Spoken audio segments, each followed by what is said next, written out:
Bonjour, aujourd'hui c'est toute une aventure. Je vais vous parler de la maîtrise des forces à travers mon exposé sur l'architecture religieuse du Moyen-Âge. Nous allons voir l'art roman qui s'est déployé en France du Xe au XIIe siècle et l'art gothique qui s'est déployé du XIIe au XVe siècle. Je vous ai parlé de l'architecture gothique, mais le nom gothique vient des Italiens de la Renaissance à cause de la tribu des Goths, une tribu barbare. Car ils disent ça pour se moquer, car ils trouvent ça une art un petit peu primitif. Pendant longtemps, l'architecture du Moyen-Âge, nous avons appelé l'architecture gothique. En gros, l'architecture barbare. Jusqu'à que des historiens du XIXe siècle trouvent qu'il y a eu une grosse différence dans l'architecture du début et la fin du Moyen-Âge. C'est pour ça qu'ils ont inventé le mot roman pour parler de l'architecture du début du Moyen-Âge. Ici, à Quimperlé, nous avons la chance d'avoir une église romane et une église gothique. C'est pour ça que je vous emmène faire un tour à Sainte-Croix et à Notre-Dame. Dans les églises de Quimperlé. En route!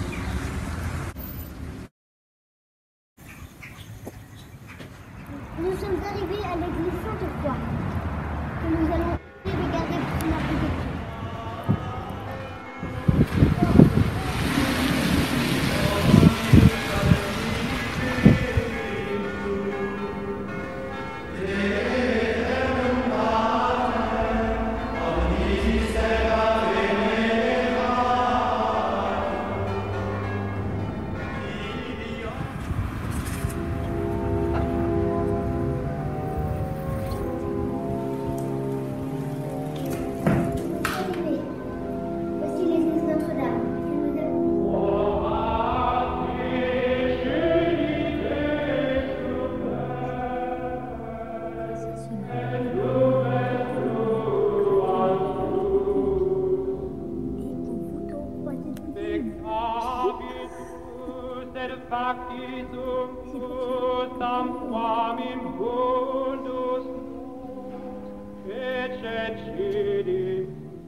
À Sainte-Croix, vous avez peut-être remarqué des arcs en demi-cercle.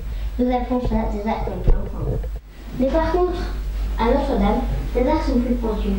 Nous appelons ça des arcs brisés, typiques de l'art gothique. À Paris, à la Cité de l'Architecture, il y a beaucoup de moulages, de portails d'églises romanes et de maquettes de cathédrales gothiques.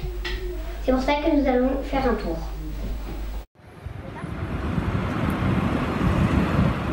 Nous sommes à la Cité de l'Architecture et du Patrimoine. Ici, il y a beaucoup de représentations d'entrées d'églises romanes et gothiques.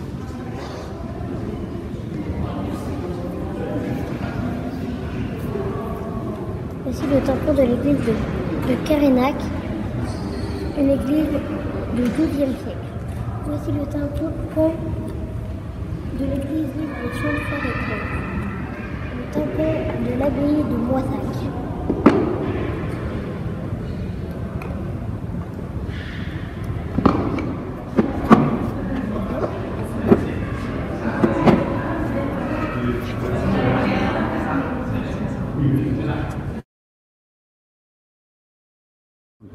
Je vous ai parlé de tampon, mais qu'est-ce que c'est un tampon?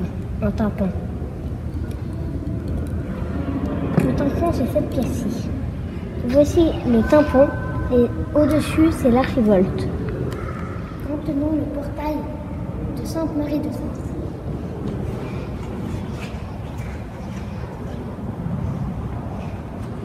Que ce soit avec ou sans tampon,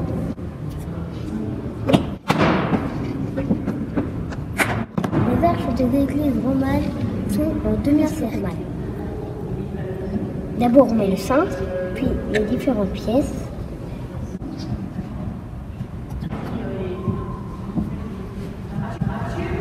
Puis la dernière pièce, c'est la clé de voûte.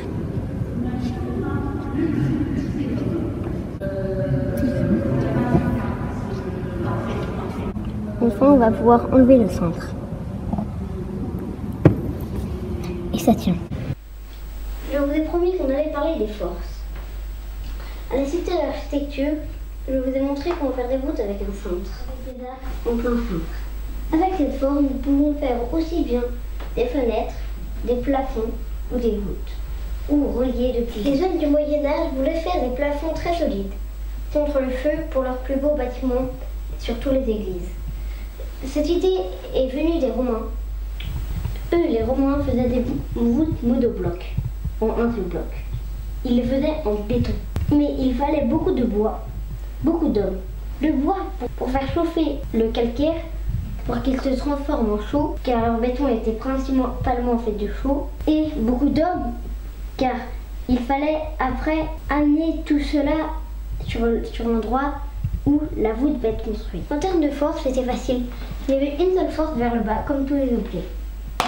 Au Moyen-Âge, c'était moins simple. Nous ne pouvons plus faire des voûtes monoblocs. Il n'y a pas assez d'hommes. Mais il y avait beaucoup d'hommes très qualifiés dans la taille de pierre, les compagnons. Des voûtes, il y a des forces aussi sur les côtés. Et quand même vers le bas. C'est ça l'un des inconvénients. À cause de ces forces, quand nous faisons des voûtes, il faut soit faire des gros murs, soit une deuxième partie. Avec cette technique, nous ne pouvons pas faire de grands bâtiments. Il y a aussi des problèmes pour la lumière, car les constructions sont énormes. Donc, nous ne pouvons seulement faire de petits. Là, c'est l'église de Paris. Il n'y a pas seulement des arcs en demi-cercle, il y a des arcs un petit peu plus pointus. Maintenant, nous entrons dans l'univers gothique. Pourquoi nous sommes passés à des portails ou à des arches plus pointus? Ici, c'est une maquette de la cathédrale de Rouen.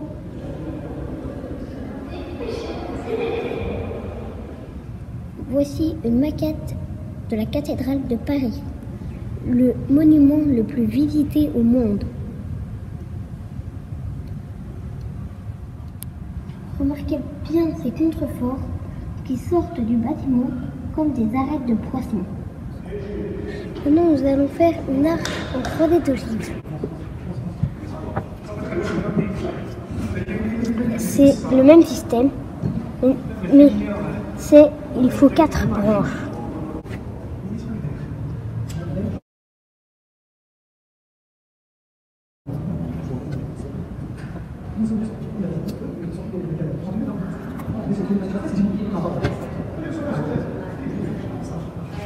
Puis, comme la dernière fois, la dernière pièce, la clé de voûte.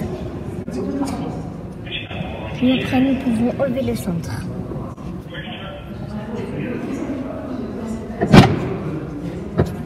Cercle aux arcs brisés.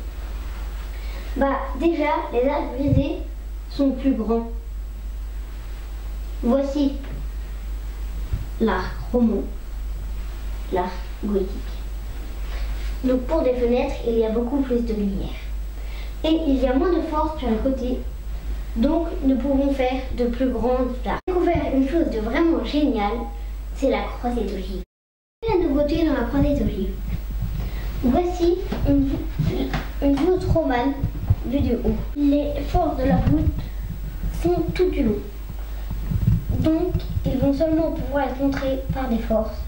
Dans la croisée d'olive, ça fait des croix, comme son nom l'indique. Donc, ça repose maintenant sur des piliers soutenus par des contreforts. Ces contreforts, nous les appelons les arcs boutants. Grâce aux arcs brisés et à la croisée d'olive, nous pouvons faire de plus grandes églises avec de vraiment plus grandes ouvertures. Grâce à ça, ils vont développer l'art des vitraux. Grâce aux nouvelles ouvertures, nous pouvons faire des vitraux. Ce sont des bouts de verre reliés par du plomb. J'espère que comme moi, vous avez appris beaucoup de choses. N'hésitez pas à me poser des questions. Mobile, qu'avez-vous appris? Nous avons appris beaucoup de choses et qu'il y a d'autres méthodes.